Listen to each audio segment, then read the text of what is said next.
Halo semuanya, kali ini kita bakal bahas konsep fisika terkait inti atom gitu. Tapi sebelum jauh ngebahas terkait inti atom, kita bahas sejarah singkatnya dulu aja kali ya. Jadi ngomong-ngomong soal inti atom tuh pertama kali ditemukan oleh Ernest Rutherford. Di mana Rutherford ini dia berhasil menemukan bahwa pusat massa atom itu tuh terletak pada inti atom. Dan di inti atom itu tuh terdapat muatan positif yang jumlahnya sama dengan jumlah elektron. Nah, muatan positif ini dikenal sebagai proton. Kemudian, gak cuma sampai proton aja nih. Muridnya Ernest Rutherford, yaitu James Chadwick, dia berhasil menemukan bahwa di inti atom ternyata ada partikel yang gak bermuatan tuh, yang kita kenal sebagai neutron. Nah, dua partikel ini merupakan partikel fundamental penyusun inti atom. Dari cerita ini, kira-kira definisi inti atom tuh apa sih? Jadi, inti atom merupakan gabungan dari kumpulan proton dan neutron yang membentuk suatu inti. Gambarannya tuh kurang lebih kayak gini nih. Ini merupakan model dari atom Bohr ya. Ada elektron, proton, dan juga neutron nih. Nah, komponen penyusun inti atom itu tuh disebut sebagai nukleon ya. Nah, ada fakta menarik nih terkait nukleon ini. Jadi, di nukleon ini tuh ada beberapa gaya yang bekerja. Ada yang namanya gaya kolom, yaitu gaya yang bekerja antar muatan. Di sini kita bisa lihat nih, harusnya ketika ada partikel positif ketemu partikel positif, dia kan bakal saling tolak menolak ya. Tapi kenapa di inti atom enggak? Oke, jadi gini. Yang kedua tuh ada namanya gaya gravitasi. Gaya gravitasi ini merupakan gaya tarik-menarik antara benda bermassa.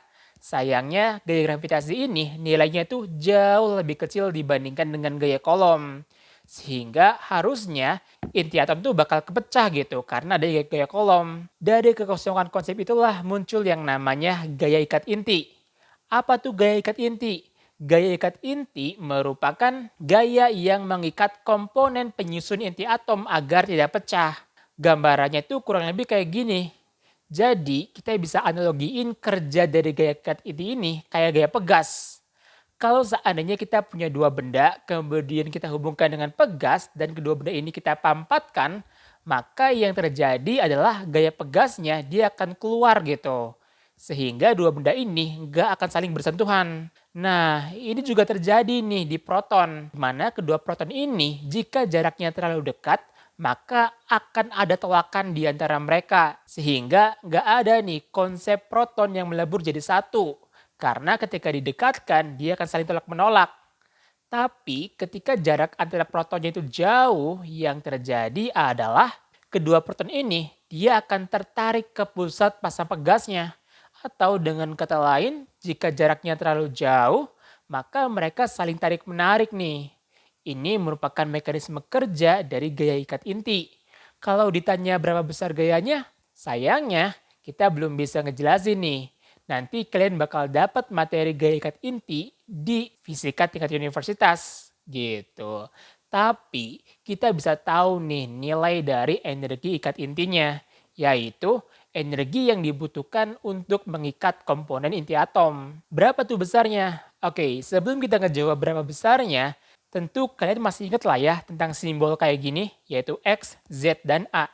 Di mana A ini merupakan nomor massa, X merupakan unsur, dan Z merupakan nomor atom. Nah, nomor atom itu tuh merepresentasikan jumlah proton yang ada di nukleon. Sedangkan nomor massa merupakan jumlah nukleonnya berapa gitu. Atau jumlah proton dan neutron secara keseluruhan. Nah, kemudian fakta menarik lainnya adalah ternyata jumlah massa inti yang diukur secara eksperimen itu tuh selalu lebih kecil dibandingkan dengan jumlah massa nukleon secara teoritis. Fenomena ini dikenal sebagai defek massa. Oke, dari konsep defek massa ini, Einstein bisa menghubungkan bahwa nilai energi itu setara dengan massa. Yang nilainya adalah E sama dengan mc kuadrat nih. Di mana E adalah energi yang muncul akibat perubahan massa. Di sini kita tahu ya, ada terjadi perubahan massa di inti atom, yaitu defek massa. Nilainya adalah delta M sama dengan Z dikalikan dengan MP tambah kurung buka A dikurangi Z kurung tutup dikalikan dengan MN dikurangi dengan M inti. di mana delta M ini merupakan defek massa, Z dikali MP merupakan jumlah massa proton, A dikurangi Z dikalikan Mn adalah jumlah massa neutron dikurangi dengan M inti, yaitu massa inti hasil pengukuran.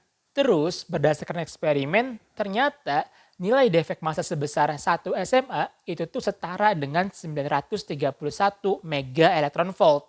Nah, buat kalian yang nggak tahu 1 SMA itu berapa nilainya, 1 SMA nilainya adalah setara dengan 1,66 dikalikan dengan 10 pangkat minus 27 kilogram. Sehingga kita bisa ngitung nih nilai dari energinya, yaitu delta S sama dengan delta M dikalikan dengan 931 mega electron volt. Di mana delta E ini merupakan energi ikat inti, delta M merupakan defek massanya. Biar lebih paham, coba yuk kita bahas satu soal. Dalam suatu laboratorium nuklir, diketahui massa atom uranium adalah 239,05076 SMA, di mana massa neutronnya yaitu 1,00867 SMA, dan massa protonnya yaitu 1,0078 SMA.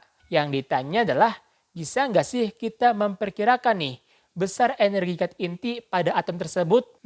Oke, jadi gini. Diketahui bahwa massa inti hasil pengukurannya adalah 239,05076 SMA. Sedangkan massa neutron itu kan nilainya adalah 1,00867 SMA. Dan massa proton yaitu 1,0078 SMA. Yang ditanya yaitu berapa sih nilai energi ikat intinya? Buat tahu berapa nilai energi ikat intinya, kita perlu tahu dulu deh yang namanya defek massa, yaitu delta M sama dengan ZMP tambah A minus Z dikalikan Mn dikurangi dengan M inti. Di mana nilai Z ini yaitu 92 dan A-nya merupakan 238. Kalau kita masukkan nilainya yaitu 92 dikali 1,0078 tambah 238 dikurangi 92 dikalikan dengan 1,00867 dikurangi dengan 239,05076 nih.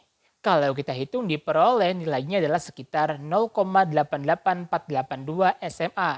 Ini merupakan perubahan massa yang terjadi yang akan dikonversi dalam bentuk energi ikat. Sehingga nilai energi ikatnya adalah delta S sama dengan 0,88482 dikalikan dengan 931 mega electron volt.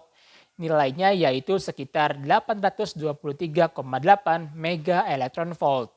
Oke, ini merupakan energi ikat intinya ya, sebesar 823,8 mega electron volt.